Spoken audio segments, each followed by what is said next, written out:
না চেয়ারে বসে নামাজ পড়বো, আমি দাঁড়াইয়া নামাজ পড়তে পারি না, বসে নামাজ পড়তে পারি না। এই জন্যই এখানে তো চেয়ারের তো দেখি না বেশি। বিভিন্ন সমাজে দেখবেন মসজিদে প্রথম কাতার দ্বিতীয় কাতার চেয়ারে ভর্তি। ও ভাই, এটা হাদিসের দ্বারা ফুকায়ে কেরামের দ্বারা সমর্থন যদিও পাওয়া যায় না, কিন্তু আমাদের মুসলিমগুলো চেয়ারে ভরপুর হয়ে গেছে।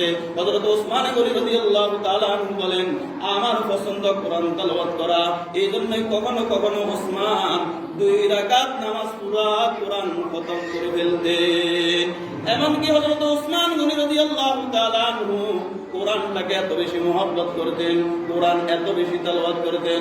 হযরত ওসমান গনি রাদিয়াল্লাহু তাআলা আনহু যখন কোরআন তেলাওয়াত করতেছিলেন, ওই মুহূর্তের মধ্যে দুশমনরা আইসা হযরত ওসমান গনি রাদিয়াল্লাহু তাআলা আনহুকে শহীদ কইরা ফেলা। কাকে শহীদ করে? হযরত ওসমানকে। কোন মুহূর্তে? যখন কোরআন তেলাওয়াত করতেছিলেন, ওই মুহূর্তের মধ্যে ওসমানকে শহীদ করে। কিতাবের মধ্যে পাওয়া যায় হযরত ওসমান গনি রাদিয়াল্লাহু তাআলা আনহুকে যখন বেঈমানরা যখন শহীদ করে, এই শহীদের যে রক্তের ফোঁটা, সর্বপ্রথম যে রক্তের ফোঁটাটা মাটিতে পড়েছিল, ওই সর্বপ্রথম ফোঁটাটা কোরআন শরীফের উপরে পড়েছিল। এই জন্যই কিয়ামতের ময়দানে কোনো আল্লাহর বান্দার জন্য হাসর ময়দানে তার জন্য শহীদের সাক্ষী হবে ডাল, কার জন্য তরবারে সাক্ষী হবে, কার জন্য পিস্তল সাক্ষী হবে। আল্লাহর নবী মুহাম্মদুর রাসূলুল্লাহ সাল্লাল্লাহু আলাইহি ওয়াসাল্লামের হাদিসের দ্বারাই প্রমাণ, হযরত ওসমান গনি রাদিয়াল্লাহু তাআলা আনহুর জন্য কিয়ামতের ময়দানে সাক্ষী হইয়া দাঁড়াইবে কোরআন। কোরআন বলবে, আল্লাহ, হযরত ওসমান গনি রাদিয়াল্লাহু তাআলা আনহু, আমি সাক্ষী দিতেছি ওসমান শহীদের মধ্যে সর্বপ্রথম শহীদ যে কোরআনের জন্য শহীদ হয়েছিল, যে শহীদের রক্তগুলা প্রথম ফাতাল কোরআনের উপর রক্তগুলা ছিটকা পড়েছিল, আমি কোরআন সাক্ষী দিতেছি এই ওসমান শহীদের মর্যাদার মধ্যে 1 নম্বর। সুবহানাল্লাহ।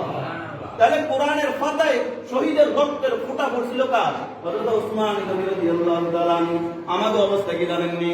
কোরআন তো পড়ি না, সন্তানগুলোরও মুক্তবে ফাটাই না, এমনকি নিজের বিবিরাও কোরআন তেলাওয়াত করি না।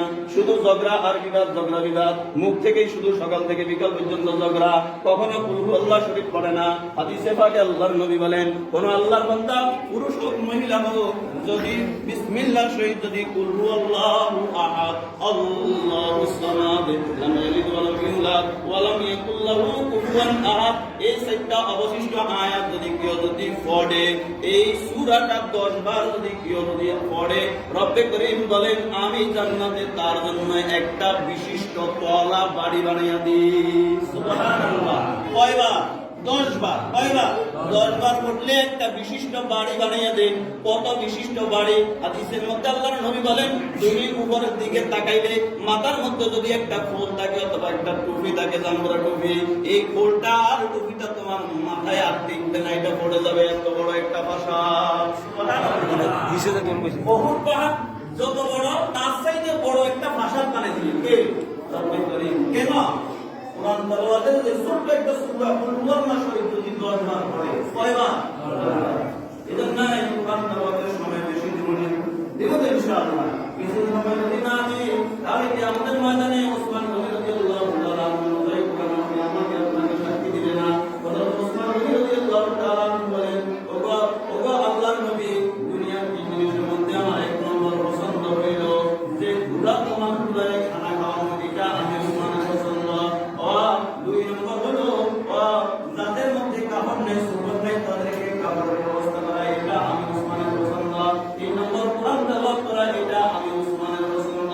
ওই বইটার মধ্যে হযরত আলী রাদিয়াল্লাহু আনহু ছিলেন।